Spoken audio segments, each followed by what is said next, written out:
In 1942, college students from the University of Munich formed a daring resistance they called the White Rose Movement. These individuals would later become role models for all of Germany. Their names were Sophie Scholl, Hans Scholl, Alexander Schmorell, Willy Graf, and Christoph Probst. Members of the White Rose Movement took a stand against the Nazi Party when rebellion was very difficult. Their actions were inspired by their independent minds and strong moral compass. Unfortunately, they were captured, tried, convicted, and executed, but their legacy made the movement a success. Sophie and Hans Scholl were raised in the city of Ulm, located in Bavaria. Their father, Robert Scholl, was against the Nazis. He encouraged his children to think independently. He told them, speaking about the Nazis, "Don't believe them. They are wolves and deceivers, and they are misusing the German people shamefully." However, he did allow his children to join the Hitler Youth when they chose to. He said to them, "What I want most of all is that you live in uprightness and freedom of spirit, no matter how difficult that may be." Sophie Scholl was smart and a good writer. Her father called her the wisest of my women. She was serious and thoughtful, yet fun-loving. She loved to read and secretly read forbidden books. Sophie was a true friend and remained friends with Jewish girls even when she was pressured not to.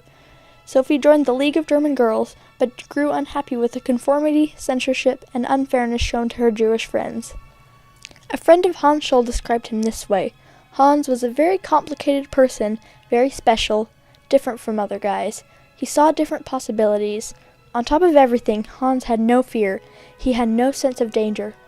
Hans Scholl was very popular in the Hitler Youth. He became the leader of a group of 150 boys.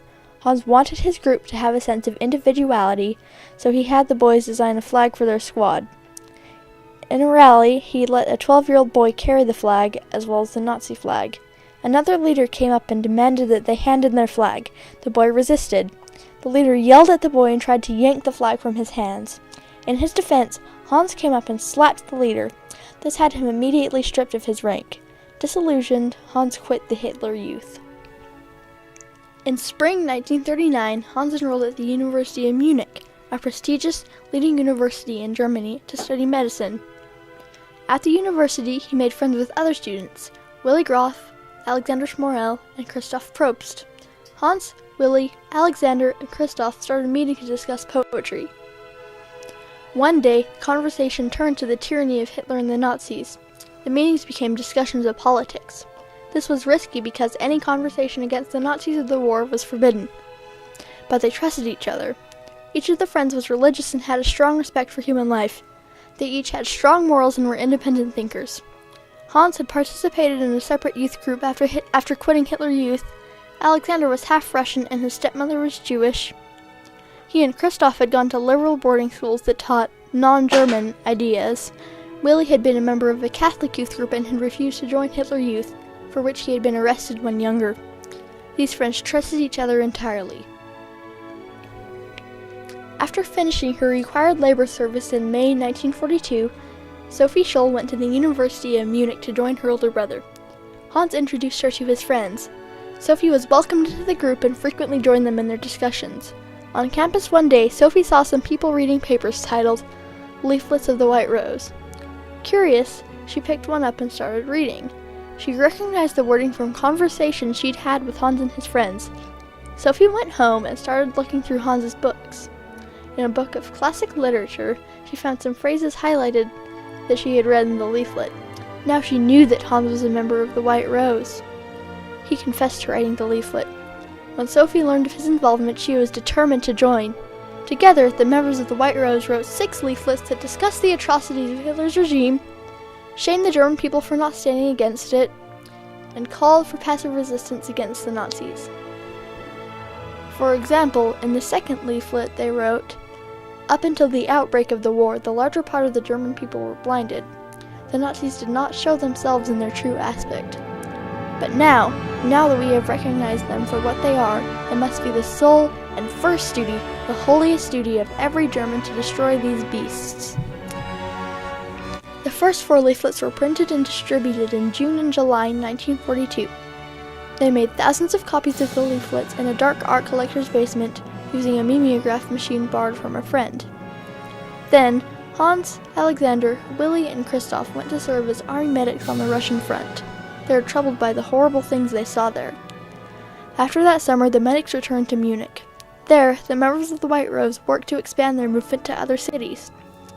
They traveled by train to Hamburg, Saarbrücken, Berlin, and Ulm, where they mailed leaflets from and to many different locations. The fifth leaflet, titled A Call to All Germans, was edited by Kurt Huber, their favorite philosophy professor at the University of Munich. This leaflet was printed in larger numbers than the first four were. Huber joined the group and began participating in their meetings and plans. After 330,000 Germans died in Stalingrad, Huber asked to write the sixth leaflet, in which he discussed the horrible waste of life. Late at night, Hans, Alexander, and Willy painted anti-Nazi slogans on the sides of buildings at the University of Munich. Taking a stand and speaking out like the members of the White Rose did was very dangerous. It would have been very difficult, actually. Everybody was kind of watching everyone else. Children were encouraged to turn in their parents. If they were, listening to forbidden radio or talking about or reading forbidden books or whatever.